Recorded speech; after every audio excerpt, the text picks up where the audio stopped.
Halo semuanya, apa kabar kalian? Semoga semuanya baik-baik aja ya. Di kesempatan kali ini, yuk belajar sama-sama cara mengatur uang jajan. Ini khusus untuk para pelajar, khususnya buat kalian yang biasanya selalu merasa kurang uang jajannya. Atau buat kamu yang dikasih uang jajan sedikit, tapi ingin punya tabungan. Atau bisa juga buat kamu yang ingin beli handphone atau barang yang kalian inginin dengan uang jajan kalian. Gimana sih cara ngaturnya biar uangnya cepat terkumpul? Cara ini aku udah implementasikan dari dulu, dan manfaatnya luar biasa banget. Dan cara ini bakal kepake juga sampai kalian sudah kerja nanti. Semoga cara ini bermanfaat juga buat kalian ya. Yuk simak caranya. Yang pertama tentu set goal sekalian dulu. Kalian harus punya tujuan dulu kalau uangnya sudah kekumpul mau diapakan. Ini penting banget. Karena kalau nggak ada tujuan, uangnya pasti nggak bakal kumpul. Karena nggak ada niat buat nyisihin uangnya. Misalnya, kalian ingin beli handphone, baju, atau buku baru. Karena kalian lagi butuhin itu. Nah, dengan tujuan yang jelas, pasti semangat dong ngumpulinnya. Karena ingin secepatnya beli barang yang kalian butuhkan. Atau kalian ingin investasi. Belum lulus kuliah, udah ingin punya saham. Wah, kalau kalian punya mindset gini keren banget. Dari uang bekal pun bisa jadi saham. Dari sejak dini udah pinter invest. Apalagi udah kerja nanti. Nah, jadi tentuin tujuan yang jelas ya. Yang kedua, sisihkan dulu baru dihabiskan. Ini penting banget karena gak sedikit orang yang membelanjakan dulu bekalnya. Nanti kalau ada sisa baru ditabung. Prinsip ini salah ya teman-teman. Yang namanya dibelanjakan dulu, ya mana ada sisa. Karena kan enakan dibelanjain daripada ditabung. Jadi ketika teman-teman dapat bekal uang jajan, uangnya langsung disisihkan dulu. Misalnya bekal kalian Rp8.000, sisihkan dulu Rp4.000 untuk ditabung dulu. Jadi kalian hanya punya uang jajan Rp4.000. Nah, di sini challenge teman-teman agar bisa uang Rp4.000 cukup untuk satu hari. Untuk nominal bebas ya, tergantung kemampuan dan kebutuhan teman-teman. Ini hanya contoh saja. Untuk awal-awal memulai, uang ini taruh di rumah aja, jadi jangan dibawa kemana-mana agar kalian tidak membelanjakannya. Paksa diri kalian untuk menahan diri agar tujuan cepat tercapai. Akan tetapi, kalau kalian sudah terbiasa, uangnya dibawa juga nggak apa. Asalkan naruhnya dipisahkan. Ini bisa juga dipakai dana darurat, misalnya ban sepeda atau motor kalian kempes.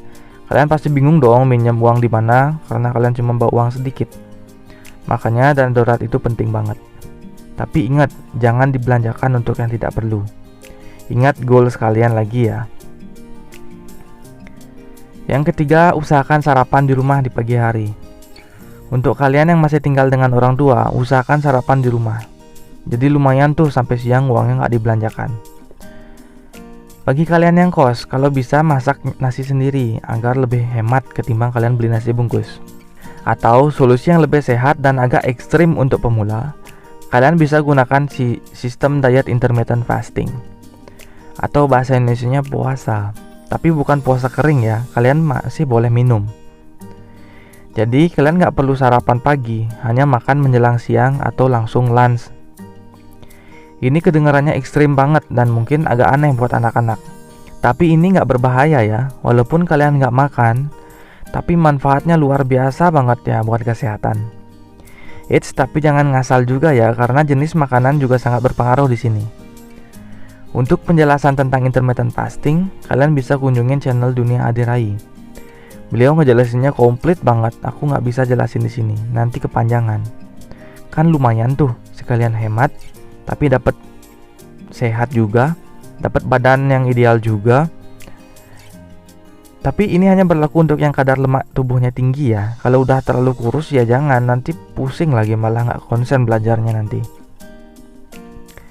Yang keempat, jangan malu bawa bekal. Ingat ya teman-teman, jangan malu bawa bekal. Orang dewasa pun banyak kok yang ke kantor bawa bekal makan. Alasannya macam-macam. Ada malas beli keluar, ada juga yang bawa makanan sehat atau clean, rendah kalori, rendah lemak. Ini banyak dilakukan oleh anak-anak fitness atau orang yang sudah komitmen untuk hidup sehat. Karena jajan di luar kan belum tentu sehat dan bersih juga, jadi lebih baik bekal dari rumah. Nutrisi dan kebersihan sudah pasti ya, karena kita yang ngatur. Yang kelima, kurangi kebiasaan nongkrong sepulang sekolah. Karena biasanya kalau udah nongkrong pasti beli makanan dan minuman. Jadi kurangin ya. Bukannya nggak boleh, tapi kurangi. Misalnya nongkrong untuk buat tugas.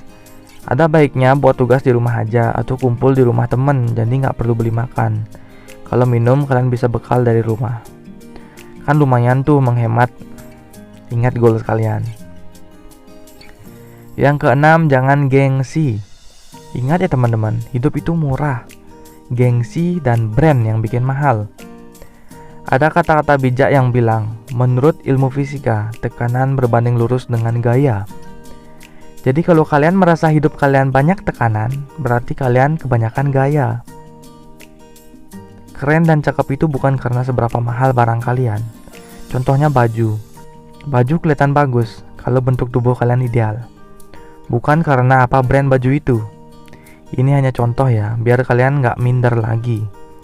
Atau ganti temen deh kalau semuanya teman-teman kalian ngomongin brand atau uang. Itu nggak sehat. Tapi kalau ngomongin uang tentang investasi, itu baru sehat ya. Ingat goals kalian ya. Yang terakhir, carilah penghasilan tambahan bila perlu.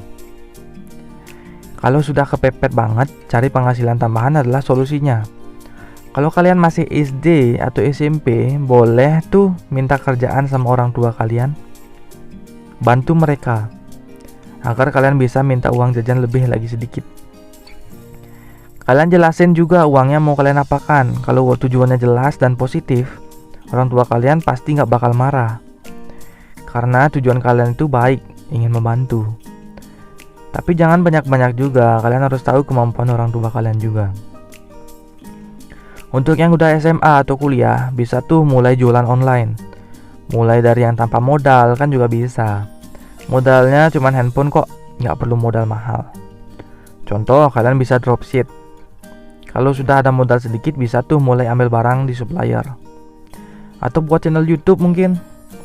Atau cari kerjaan freelancer lainnya.